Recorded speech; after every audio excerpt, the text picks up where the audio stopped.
আসসালামু আলাইকুম প্রিয় দর্শক, আমি হাসিব মারজান আপনাদের সবাইকে আমন্ত্রণ জানাচ্ছি চ্যানেল আই সংবাদে। আর বিস্তারিত সংবাদের শুরুতেই জানিয়ে দিচ্ছি ফ্রেশ আটা, ময়দা, সুজি সংবাদ শিরোনামগুলো।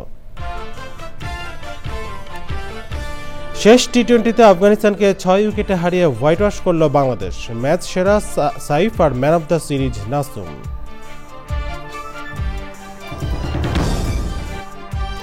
বিসিবি পরিচালনা পর্ষদের নির্বাচনে ভোট গ্রহণ আজ, চলবে সকাল 10টা থেকে বিকেল 4টা পর্যন্ত।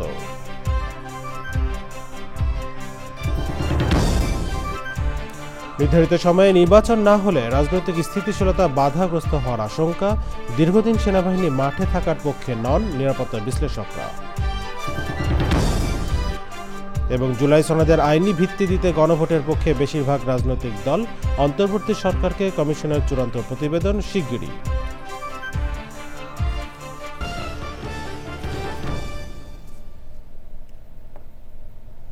সংবাদ শিরোনাম জানাচ্ছিলাম। এখনকার সংবাদ আয়োজন একই সঙ্গে চ্যানেলের ইউটিউব চ্যানেলে এবং চ্যানেলের ওটিটি প্ল্যাটফর্ম আইস্ক্রিনে লাইভ স্ট্রিম হচ্ছে। চলেছে বিস্তারিত সংবাদে। নির্ধারিত সময়ে নির্বাচন না হলে দেশের নিরাপত্তা, রাজনৈতিক স্থিতিশীলতা ও বিদেশি বিনিয়োগ বাধাগ্রস্ত হবে বলে আশঙ্কা করছেন নিরাপত্তা বিশ্লেষকরা। নিরাপত্তা বিশ্লেষক অবসরপ্রাপ্ত মেজর জেনারেল আনম মুনিরুজ্জামান চ্যানেল আইকে বলেছেন, দেশকে স্থিতিশীল করতে নির্বাচিত সরকারের কাছে ক্ষমতা হস্তান্তর জরুরি। পুলিশের মনোবল বাড়ানোর প্রয়োজনীয়তার কথা উল্লেখ করে তিনি বলেন, দীর্ঘ সময় সেনাবাহিনীর মাঠে থাকা ইতিবাচক নয়। আরও জানাচ্ছেন শাকির আদনান।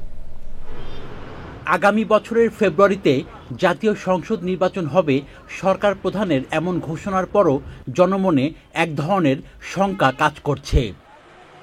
নিরাপত্তা বিশ্লেষক ও Bangladesh institute of peace and security স্টাডিজের সভাপতি অবসরপ্রাপ্ত মেজর জেনারেল আনম মুনিরুজ্জামান মনে করেন, নির্ধারিত সময় নির্বাচন অনুষ্ঠানের কোনো বিকল্প নেই। বিপ্লবোত্তর যে পরিস্থিতির ভিতর দিয়ে আমরা যাচ্ছি সেটা পার করার জন্য, একটা স্থিতিশীল পরিস্থিতিতে যাওয়ার জন্য একটা নির্বাচিত সরকারের হাতে ক্ষমতা হস্তান্তর করাটা খুবই জরুরি। যতক্ষণ পর্যন্ত সে ধরনের নির্বাচিত সরকার বাংলাদেশে না আসবে, অনেক সমস্যায় বাংলাদেশের সমাধান হবে না। তার ভিতরে প্রধানত হলো যে রাজনৈতিক স্থিতিশীলতা ফেরত আসবে না।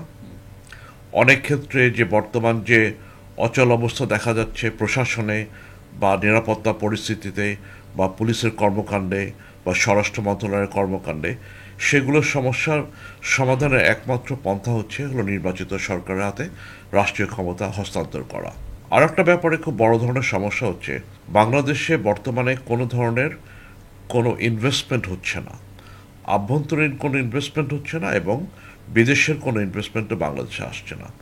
এ ব্যাপারে পরিষ্কার করে সকল পক্ষ থেকে, ব্যবসায়ী মহল থেকে, বিদেশি ব্যবসায়ীদের কাছ থেকে বলা হয়েছে যে বাংলাদেশের নির্বাচিত সরকার আসা পর্যন্ত তারা অপেক্ষা করতে চায়। তার আগে কোনো ধরনের তারা ইনভেস্টমেন্ট বাংলাদেশে করতে চাচ্ছে না।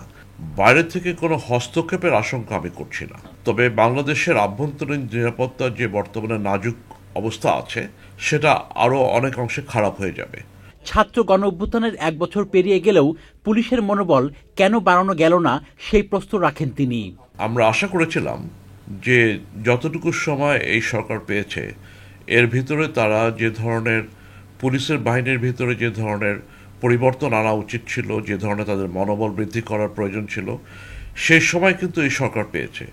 কিন্তু কেন তারা এটাকে কার্যকর পর্যায়ে নিতে পারে না সেটা আমি বলতে পারছি না। তবে উচিত ছিল ইতিমধ্যে তার এই ধরনের সক্ষমতা ফিরিয়ে আনা। বাংলাদেশ সেনাবাহিনী প্রায় 1 বছরের বেশি সময় তারা মাঠ পর্যায়ে তারা দায়িত্ব পালন করে যাচ্ছে, যেখানে তারা বর্তমানে বাংলাদেশের আইন শৃঙ্খলা বজায় রাখার কাজে নিয়োজিত আছে।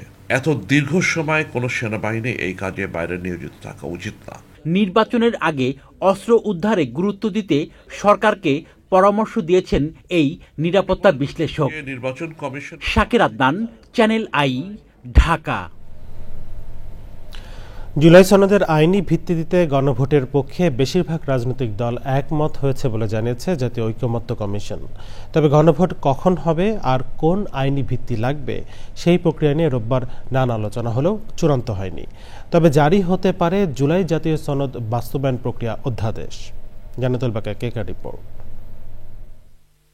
জুলাই সনদের আইনি ভিত্তি দিতে রাজনৈতিক দলগুলো একমত হলেও কিভাবে কোন প্রক্রিয়ায় আইনি ভিত্তি ও এর বাস্তবায়ন তা নিয়ে দীর্ঘ আলোচনাতেও আসেনি ঐক্যমত্য। তাই রোববার চতুর্থ দিনের মতো আলোচনা। আমরা মনে করি যে যারা 106 এর পক্ষে আছেন তারাও এখানে অ্যাকোমোডেটেড হলেন, আর যারা কনস্টিটিউশন অর্ডার পক্ষে আছেন তারাও অ্যাকোমোডেটেড হলেন। বর্তমান সরকার একটা অধ্যাদেশ জারি করতে পারে, যে অধ্যাদেশের মধ্য দিয়ে একদিকে যেমন জুলাই জাতীয় সনদের পরবর্তী জনপ্রতিনিধিরা আইনি বাধ্যবাধকতায় থাকেন এটা বাস্তবায়নের ক্ষেত্রে। জুলাই সনদ বাস্তবায়নে গণভোটের বিষয়ে একমত হয়েছে দলগুলো, তবে গণভোট কখন হবে তা নিয়ে রয়েছে মতবিরোধ। পুরোপুরিভাবে যেভাবে আমরা ঐক্যমত্য হয়েছি নোট অফ ডিসেন্ট কিছু কিছু ক্ষেত্রে সেটা বাস্তবায়ন করতে নেক্সট পার্লামেন্টের সমস্ত সংসদ সদস্যগণ বাধ্য থাকবে যদি জনগণ তার পক্ষে রায় দেয়। জাতীয় নির্বাচনের আগেই গণভোট চায় জামাত, আর এনসিপি চায় গণপরিষদ নির্বাচন। আমাদের অবস্থান যদিও আগে সংবিধান আদেশ ছিল, আমরা বলেছি হ্যাঁ জাতির স্বার্থে দলীয় অবস্থানকে আমরা একটু মডিফাই করেছি, করে আমরা গণভোটের ব্যাপারে একমত হয়েছি। গণভোটটা হবে জুলাই সনদের উপর। 84টা প্রশ্ন 86টা প্রশ্নের উপর কখনোই গণভোট হয় না। জুলাই সনদ জনগণ অ্যাপ্রুভ করছে কিনা এটার উপর গণভোট হবে, হ্যাঁ বা না।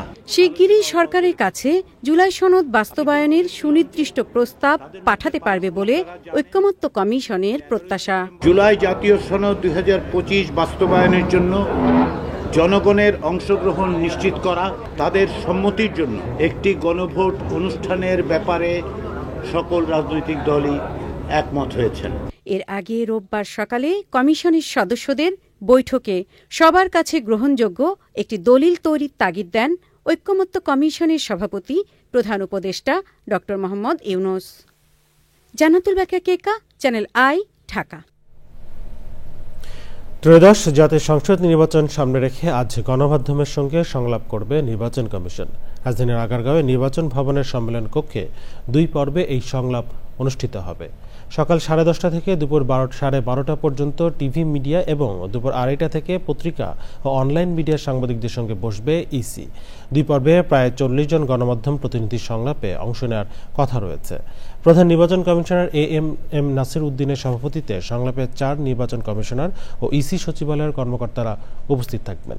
মঙ্গলবার নারী নেতৃত্ব ও নির্বাচন বিশেষজ্ঞদের সাথে ইসির সংলাপ হবে।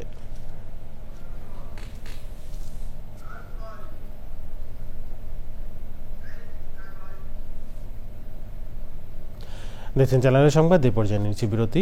ফিরে এলাম বিরতির পর। স্বাগত আর একবার চ্যানেল আই সংবাদে।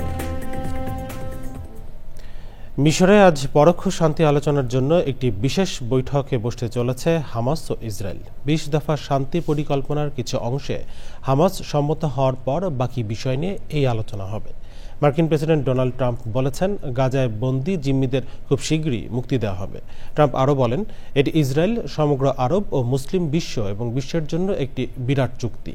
অন্যদিকে ট্রাম্প ইসরায়েলকে হামলা বন্ধ করতে বলার পরও গাজায় ইসরায়েলি হামলা অব্যাহত রয়েছে। 24 ঘন্টায় ইসরায়েলি সামরিক অভিযানে আরও 65 জন নিহত হয়েছে বলে জানিয়েছে গাজার স্বাস্থ্য মন্ত্রণালয়। মধ্যপ্রাচ্যের দেশ বাহরাইনে শারদীয় দুর্গাপূজা উদযাপন করেছেন সনাতন ধর্মাবলম্বীরা। ভিন দেশে কর্মব্যস্ততার মাঝেও নিজস্ব রীতি এবং আচার অনুষ্ঠানের মধ্য দিয়ে উৎসব করেছেন তারা। প্রবাসীদের এই মিলন মেলা পরিদর্শন করেন বাহরাইনে বাংলাদেশের রাষ্ট্রদূত রইস হাসান সারোয়ার এবং ফার্স্ট সেক্রেটারি মাহফুজুর রহমান। এছাড়াও প্রসাদ বিতরণ ও সাংস্কৃতিক অনুষ্ঠানের আয়োজন করা হয়।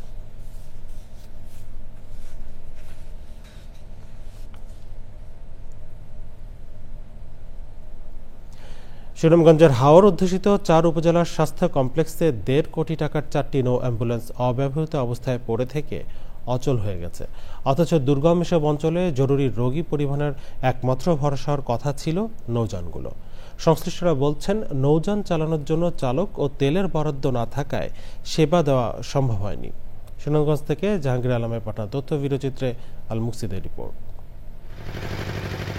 সুনামগঞ্জের টাঙ্গুয়ার হাওর পাড়ের দুর্গম গ্রাম শিবরামপুর। জেলা সদর থেকে প্রায় 40 কিলোমিটার দূরে এই গ্রামে নেই কোনো সড়ক যোগাযোগ ব্যবস্থা। চারদিকে থই থই পানি, যেন এক ছোট্ট দ্বীপ। এই গ্রামের বাসিন্দাদের উপজেলা সদরে যাতায়াতের একমাত্র বাহন নৌকা। তবে অসুখ বিসুখে বিপাকে পড়তে হয় তাদের। ডেলিভারি রোগী জরুরি রোগী হইলে তো আমরা রাত্রেবেলা হলে তো আমরা লয়ে যাওয়ার কোনো ক্ষমতা নাই, যা আল্লাহ ভরসা, এর ভিতরে মরলে মরছে, আর বাঁচলে যখন সকাল হইলে আমরা যে কোনো একটা ব্যবস্থা নিতে পারি। শিবরামপুর গ্রামের মতো হাওর অঞ্চলের কোনো গ্রামেও নেই যোগাযোগের সড়ক। তারপর যে একটা নো অ্যাম্বুলেন্স আছে, এই অ্যাম্বুলেন্স আমরা কোনো সময় আমরা দেখছেও না, জানিও না। আমাদের জনগণের কোনো কাজে নো অ্যাম্বুলেন্স কোনো সময় লাগে না। তাহিরপুর উপজেলার স্বাস্থ্য কমপ্লেক্সের পুকুর ঘাটে পানির নিচে ডুবে আছে সরকারের দেয়া লাখ টাকার নো অ্যাম্বুলেন্স।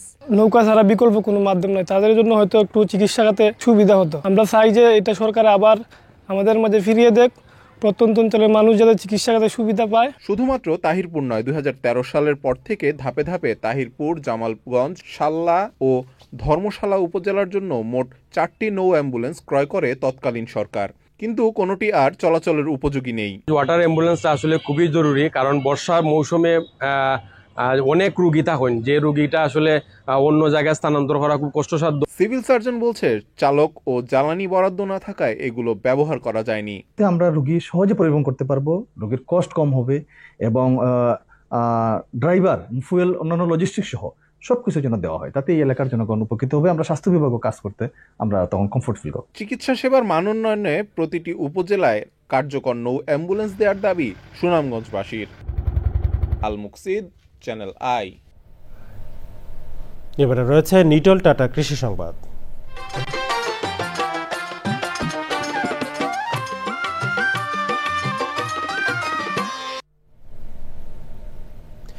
ব্যাগিং পদ্ধতিতে আদা চাষে সফল হয়েছেন কুষ্টিয়ার এক তরুণ। বিদেশ থেকে দেশে ফিরে স্বাবলম্বী হতে কৃষিকে বেছে নিতে চাষ করছেন আদা। তার সাফল্যে অনুপ্রাণিত হচ্ছে এলাকার অন্যরা।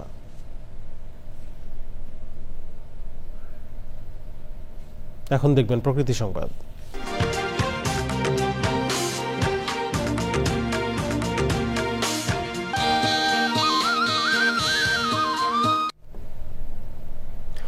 ফুল, ফসল আর সাদা মেঘের ভেলায় সেজেছে ঋতুরানী শরৎ। চারিদিকে বিস্তৃত সবুজ আর ফুলের মেলা। তবে জলবায়ু অভিঘাত ও দখল দূষণে বিপন্ন প্রকৃতিতে অনেকটাই ফিকে ঋতুচক্র। পরিস্থিতি উন্নয়নে বৃক্ষায়নের পাশাপাশি পরিবেশ বান্ধব জীবনাচার ও প্রযুক্তিতে গুরুত্ব আরোপ পরিবেশবিদদের।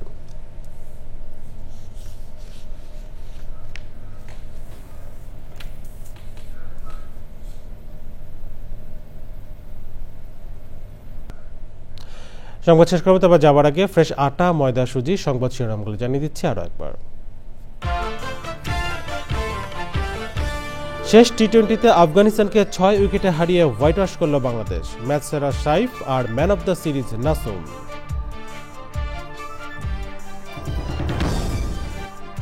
বিসিবি পরিচালনা পর্ষদের নির্বাচনে ভোট গ্রহণ আজ, চলবে সকাল 10টা থেকে বিকেল 4টা পর্যন্ত।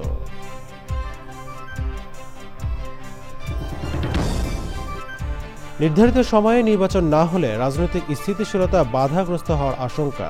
দীর্ঘদিন সেনাবাহিনী মাঠে থাকার পক্ষে নন নিরাপত্তা বিশ্লেষকরা। এবং জুলাই সনদের আইনি ভিত্তি দিতে গণভোটের পক্ষে বেশিরভাগ রাজনৈতিক দল। অন্তর্বর্তী সরকারকে কমিশনের চূড়ান্ত প্রতিবেদন শিগগিরই।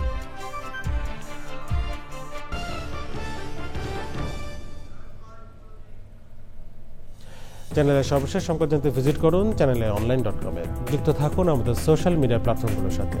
এই ছিল চ্যানেলের সংবাদ এখনকার আয়োজন। এতক্ষণ সাথে থাকার জন্য ধন্যবাদ সবাইকে।